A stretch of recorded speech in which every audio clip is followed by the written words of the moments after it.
Good morning, students. Before we proceed any further, I thought it important to share a few of the terms which you would now frequently be coming across in this chapter, and to discuss these terms with you to ensure that all of you are familiar with these terms, because they will now be coming up on a repetitive basis. Now, the first important term is fixed assets. Assets with a life for more than 1 year. Example, car, motor van, premises, office equipment, fixtures and fittings, etc. These are the assets whose life is for more than a year. You can use them for a longer period of time. Second, current assets. Assets with a life less than 1 year. Example, stock, because it needs to be sold off in 1 year. Debtors, because these people should pay you the money back within 1 year.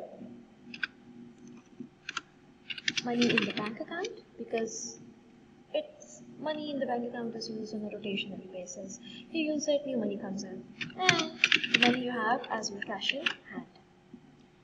The long-term liabilities are the liabilities that have to be paid after 1 year. Example, bank loans, etc.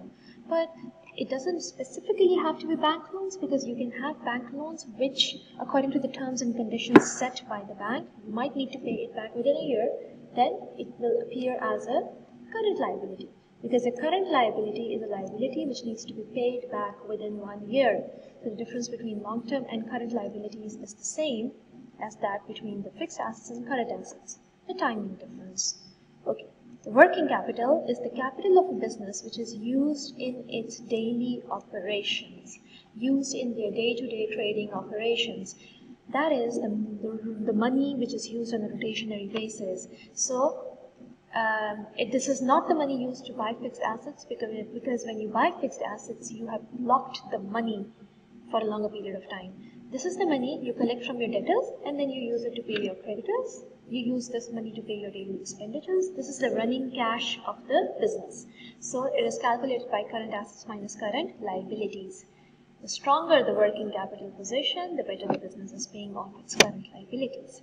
Then drawings. Drawings, as we already studied earlier, you should be familiar with it by now. This is the money withdrawn from the business for the owner's personal use. Drawings reduce capital, so they always are subtracted from the capital figure. Net profit. Again, you should know this by now. This is the final profit made by the business after deducting all costs. Net profit increases capital, because profit at the end of the day is for the owner of the business, and capital is also for the owner of the business. So net profit is added to the capital figure. Thank you. Please be familiar with these terms for future references. Thank you very much.